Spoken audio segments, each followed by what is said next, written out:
The front door opened at 11:47 p.m. on Valentine's night, and in that one sound, my whole life split in two.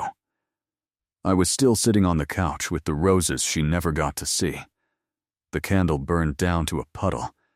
The pasta on the stove turned cold and stuck to the pan, when my wife walked in wearing a red dress that was never meant for me.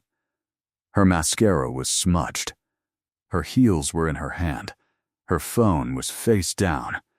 And before I could even ask where she'd been, she looked me dead in the eyes and said, "I'm leaving you and the kids. I want a divorce." For a second, I honestly thought I had heard her wrong. Not because the words were unclear, because some sentences are too cruel for the human heart to process the first time. I stood up so fast my knee hit the coffee table. "What?" She didn't flinch, didn't cry, didn't even blink. I asked her why, and she looked at me with the kind of coldness that only comes after months of rehearsing goodbye, and said, "Because I fell in love with someone who makes me feel alive." That sentence didn't break me all at once. It broke me in pieces.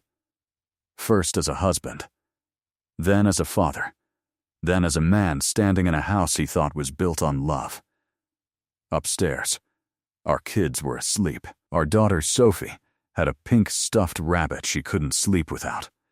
Our son, Mason, had left his tiny sneakers by the stairs after begging me all evening to let him stay up until Mommy got home so he could show her the heart-shaped card he made at school. She never saw it. I stared at my wife, no, at the stranger wearing my wife's face, and I said the only thing my shattered brain could find. On Valentine's night? Her jaw tightened like she was annoyed by my pain.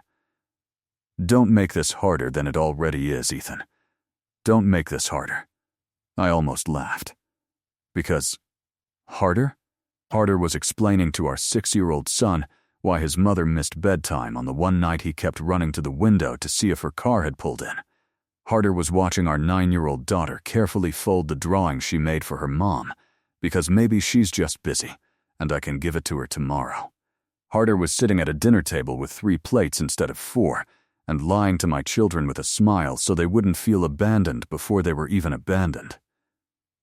"You're leaving the kids too?" I asked, my voice so low it didn't sound like mine.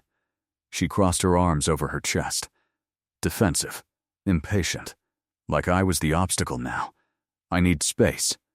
"Space?" I repeated, "You need space from your children?" Her eyes finally flickered. Not with guilt, with irritation. "You always do this," she snapped. "You twist everything and make me feel like the bad guy." I felt something hot rise in my throat. "The bad guy?" I said, "Lena, you came home 4 hours late on Valentine's night and told your husband you're leaving him and the children because you fell in love with someone else. Who exactly should I blame here, the mailman?" She looked away. And somehow that hurt more. Because when people can't even hold eye contact while they destroy you, it means they know exactly what they're doing. I wanted to scream. I wanted to break something. I wanted to ask for details I knew would ruin me forever. Who was he? How long? Where did they meet? Did he know about us? Did he know our daughter still slept with the hall light on? Did he know our son called every dinosaur buddy? Did he know the woman he was in love with had a family waiting at home while she played pretend with another man? But I didn't ask those questions. Not yet. Instead, I looked at the bouquet on the table and said, "So while I was here waiting for you, where were you?" She hesitated, and when she did, I knew the answer before she said it. I was with him. There are truths that don't feel real until your body reacts before your mind can. My stomach turned. My hands went numb. I could hear my pulse in my ears like a drumbeat at a funeral. "You were with him," I repeated. She nodded once, like that made it respectable. Like honesty after betrayal deserved credit.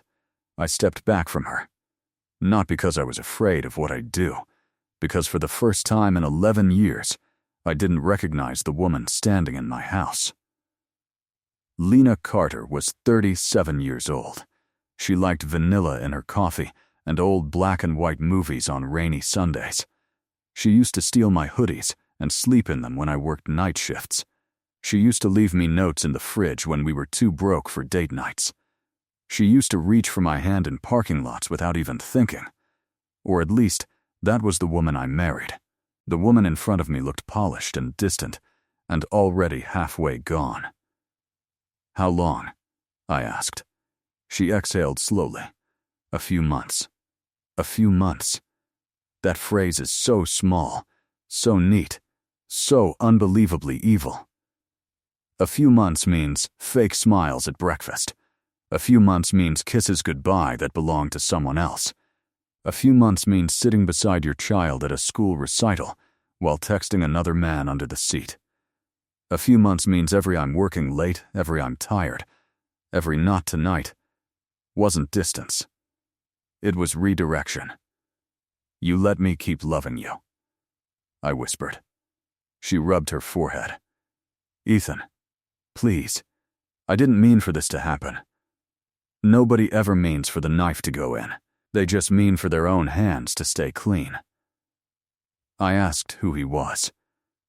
She didn't answer. I asked again. Still nothing. Then I said, "If you're going to burn down our family, the least you can do is tell me the name of the man holding the match." Her lips parted. Then she said, "Ryan. Just Ryan." Like one first name was enough to explain why my children were about to grow up in a broken home. "Ryan who?" She swallowed. "Ryan Mercer." The name hit me like déjà vu wrapped in dread. I knew that name. Not from work, not from some random story. From our wedding. Ryan Mercer was the ex-boyfriend she once called young and stupid history. The man she told me she had outgrown before she ever met me. The man she said taught her exactly what kind of man she never wanted to end up with. I stared at her. "Your ex?" She looked ashamed for one heartbeat. Then, it vanished. We reconnected. "Reconnected," I said, almost smiling at the insanity of that word. "You mean you resurrected a corpse and invited it into my marriage?" Her voice hardened. "You wouldn't understand." That sentence lit something dark inside me. "I wouldn't understand," I said. "Try me." She threw her heels down by the door. "I'm tired of feeling invisible, Ethan. I'm tired of being needed by everyone and seen by no one. I'm tired of waking up and feeling like my whole life is chores, bills, lunches, homework, laundry, groceries, repeat." "Ryan sees me." I laughed, a broken, ugly laugh. "Of course he sees you," I said. "He sees the version of you that doesn't have to pay the mortgage, clean up vomit at 2 a.m., or explain long division to a frustrated child. He sees the edited version, the woman who gets to show up in a red dress and leave the responsibilities with me." Her face went red. "That's not fair." "No," I said. Fair was the life we were supposed to protect. Silence fell between us, thick and awful. Then from upstairs, I heard small footsteps. Sophie. She appeared on the landing in her pajamas, hair messy, rabbit tucked under one arm. Her voice was sleepy and soft. "Mom?" Lena's entire body stiffened. My daughter blinked down at us, then smiled the smile that has saved me 1,000 times. "You're home." I waited, but Daddy said I should sleep. I saw Lena's expression crack then, just a little. Sophie came down 2 steps and stopped. Even at 9, children can smell when love has left the room. "Why are you both awake?" she asked. I moved first. "Hey, bug. Bad dream?" She nodded, though I could tell that wasn't the truth anymore. Her eyes moved from me to her mother, then to the flowers on the table, then back to us. "Are you fighting?" I looked at Lena. Lena looked at the floor, and in that moment, I learned something I wish no parent ever had to learn. Sometimes, the cruelest people in a child's life are not strangers. They are the ones the child runs to first. I forced a smile I did not feel. No, sweetheart. Mommy and I are just talking. Sophie studied us for a long moment, then came the rest of the way down and held out a folded paper to her mother. I made this for you. Lena took it with shaking fingers. She opened it. Inside was a drawing of the four of us under a huge red heart. Sophie had written, in crooked letters, "I love my family more than all the stars." Lena's eyes filled. For 1 second, one fragile second, I thought maybe this would stop her. Maybe this would wake her up. Maybe motherhood would rise up and drag her back from whatever selfish cliff she was standing on. But then she folded the paper, handed it back to Sophie, and whispered, "That's beautiful, baby."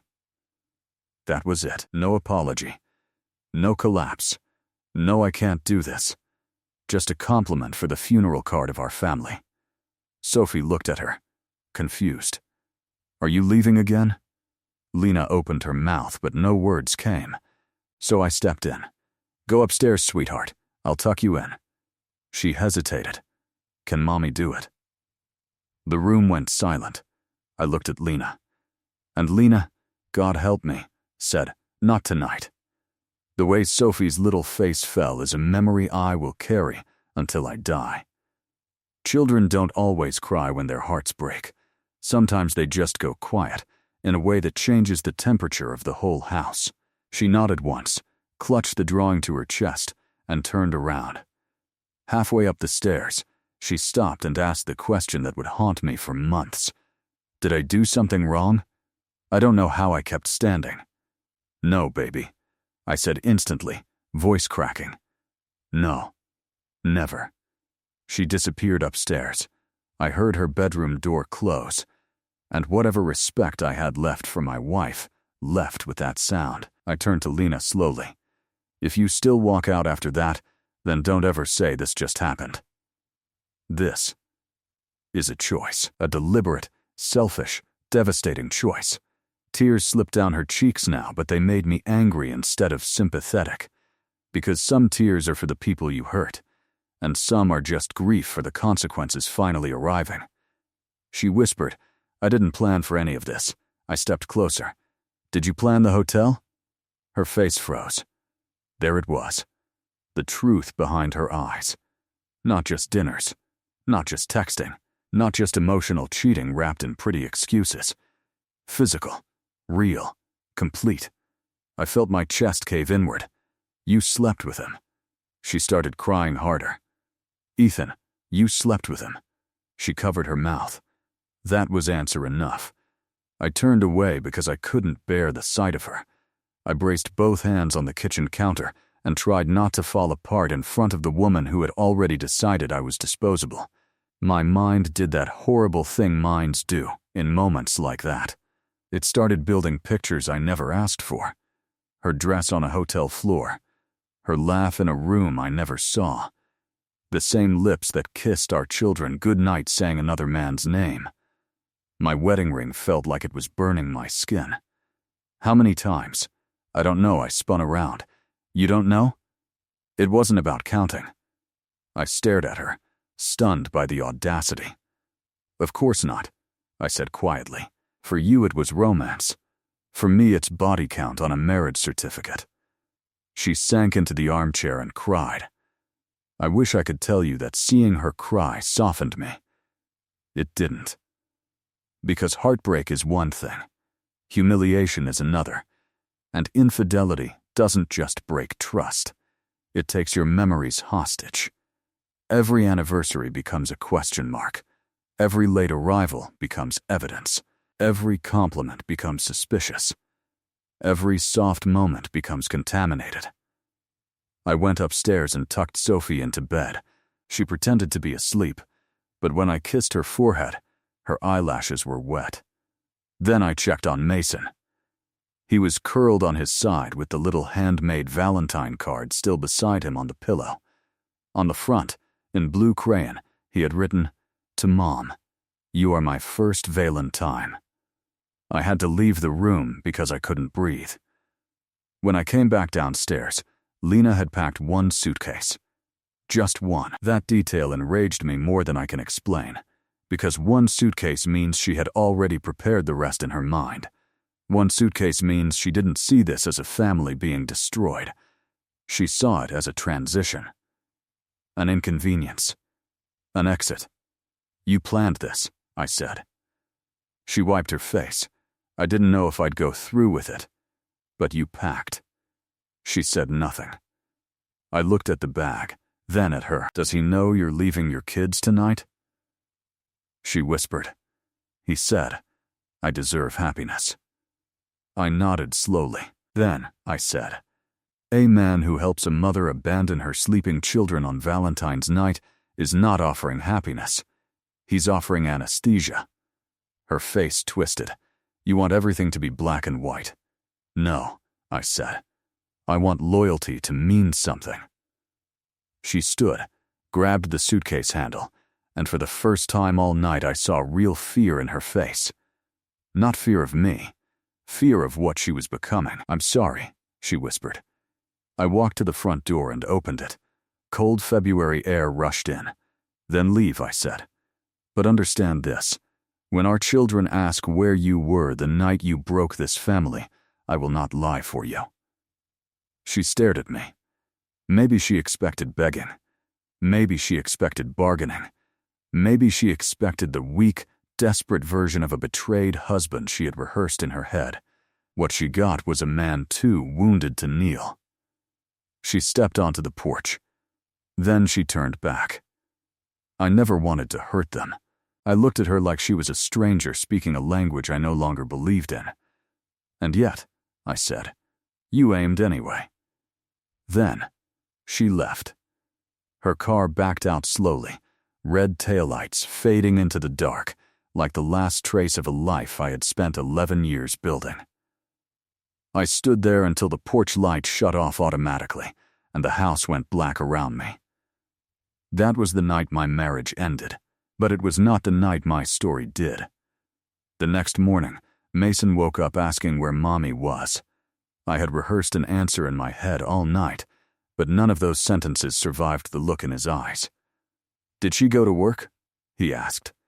I knelt in front of him and said, "Mommy's going to be away for a while." He frowned. But she didn't say bye. No child should ever have to process abandonment before cereal. Sophie sat at the table, silent, older somehow.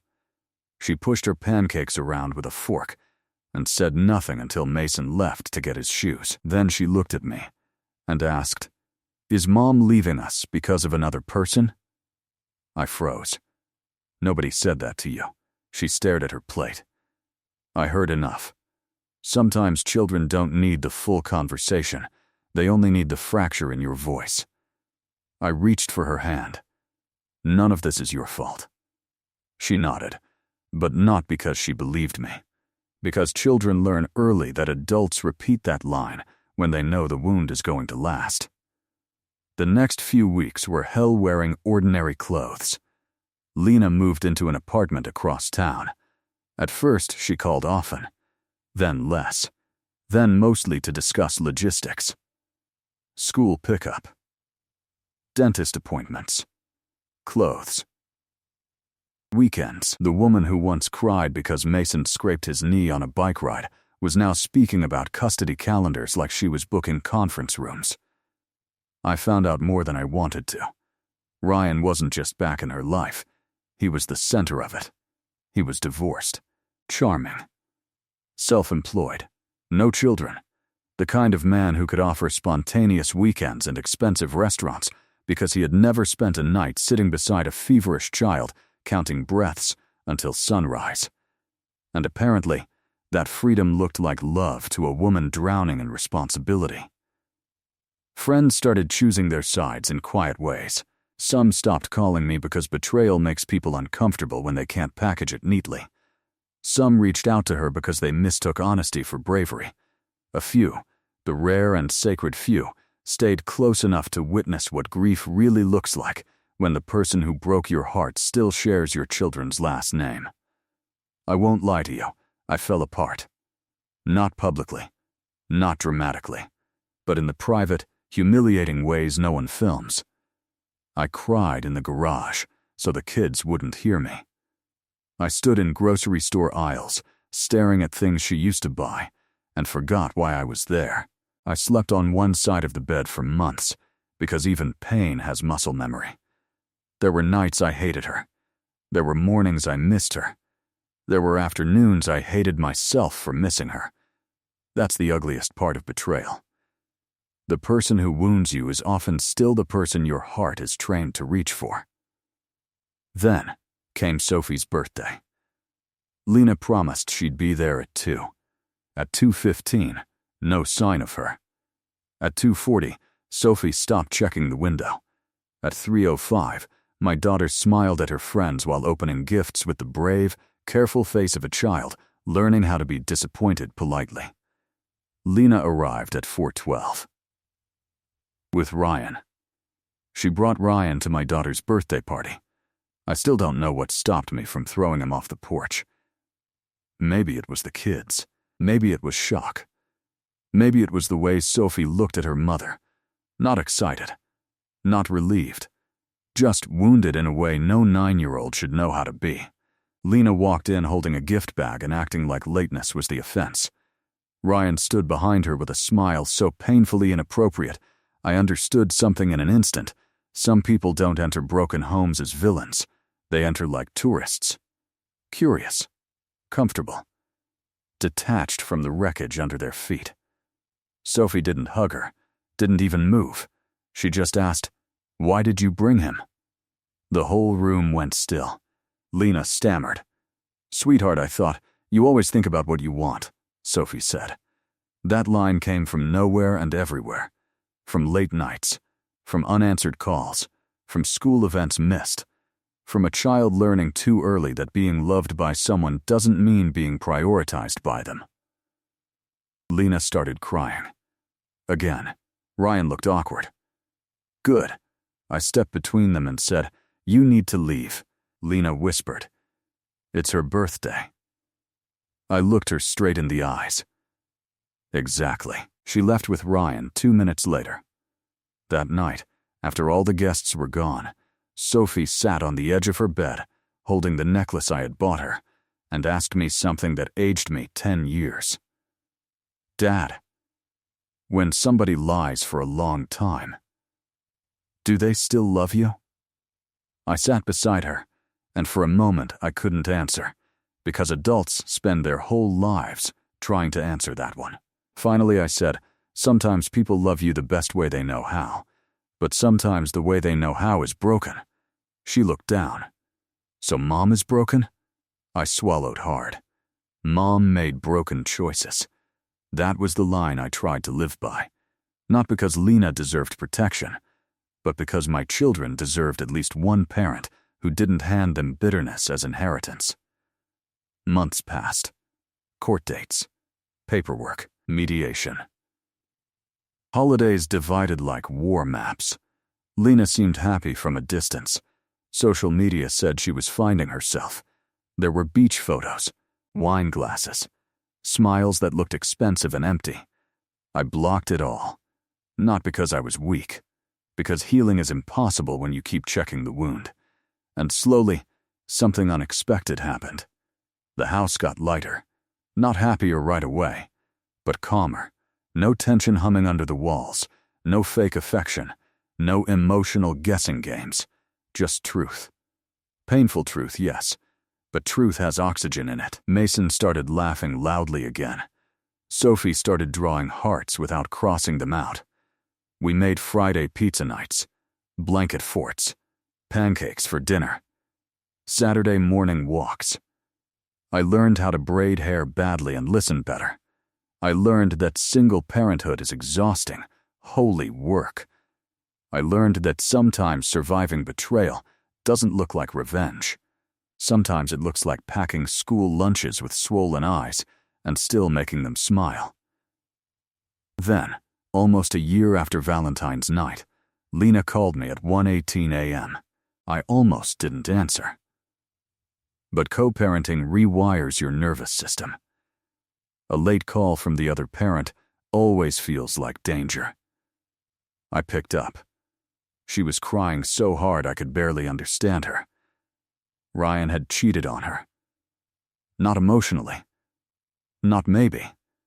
Repeatedly. With multiple women. Including one of her friends. I sat in silence while she unraveled on the phone, the irony so sharp it almost felt scripted by some merciless universe. I gave up everything, she sobbed. For him? No. That wasn't true. She didn't give it up. She threw it away. There's a difference. She asked if I had ever loved her enough to forgive her. I looked down the hallway toward my sleeping children, at the framed school photos, the nightlight glow under Sophie's door, the little dinosaur blanket draped over the couch where Mason had fallen asleep earlier. Then, I answered with more peace than I thought I possessed.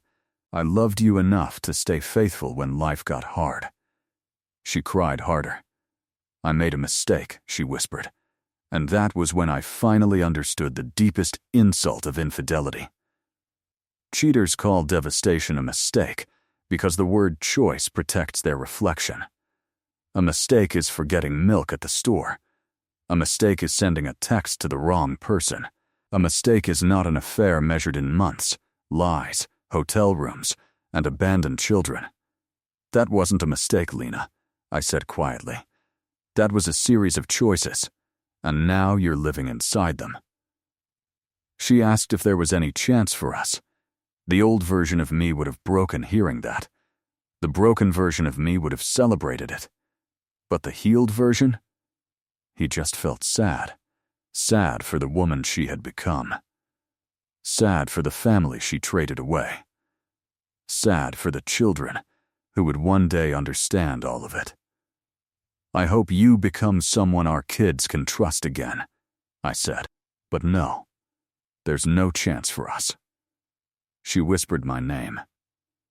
I ended the call, and for the first time in almost a year, I slept without dreaming of her. People always think the most dramatic part of betrayal is the moment you discover it. It isn't. The most dramatic part is the day their opinion of you no longer controls your peace, the day you stop needing their regret, the day their apology becomes irrelevant. That's the day you come back to life.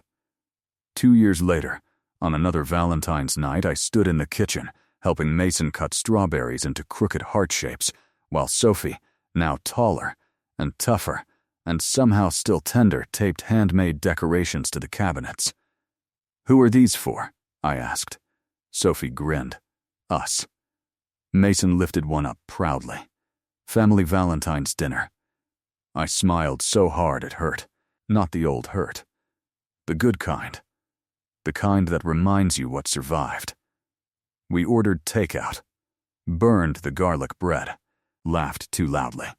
Watched a movie under blankets in the living room. At one point, Sophie curled against my shoulder and said, "This house feels safe."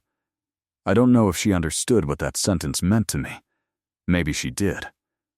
Children who have seen a storm recognize shelter differently. Later that night, after they went to bed, I found that old drawing tucked inside a memory box. The one Sophie had handed Lena the night she left. 4 stick figures under a giant red heart. I love my family more than all the stars. I stared at it for a long time. Then I added something to the back in my own handwriting. We were broken, but we were not destroyed. Because that's the truth nobody tells you when infidelity enters your life like a fire. Sometimes the person who leaves thinks they are taking the love with them. They're not. They're just walking away from the people strong enough to rebuild without them. If you've ever been betrayed, hear me clearly. Their cheating was not proof that you were easy to replace. It was proof that they were willing to risk something real for something temporary. And temporary things always collect their bill. Lena still sees the kids now. She tries harder these days. Sometimes Sophie lets her in. Sometimes Mason still runs to her. Children are miracles like that. Their hearts reopen where grown adults would build walls. I don't interfere. Love between parent and child should heal if it can. But trust? Trust is slower. Trust walks with a limp. As for me, I stopped introducing myself as a man whose wife left him. I became a father who stayed. A man who did not let betrayal turn him cruel. A man who learned that being chosen by someone else is nice, but choosing your own dignity is sacred.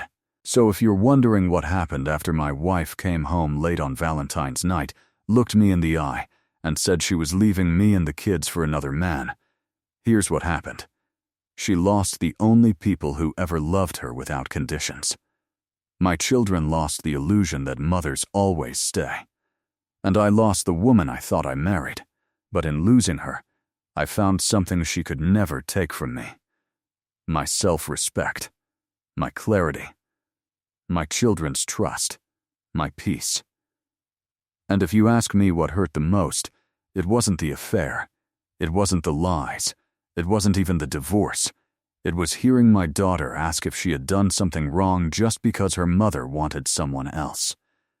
That is the sound betrayal makes when it reaches innocent people. That is the cost cheaters never calculate when they call selfishness following their heart. So no, this story doesn't end with revenge. It ends with consequence. It ends with a quiet house that learned how to laugh again. It ends with a father who kept showing up. It ends with 2 children who deserved better and still found joy anyway. And it ends with one unforgettable truth. The night she walked out, she thought she was leaving behind an ordinary family. What she really left was a love strong enough to survive without her.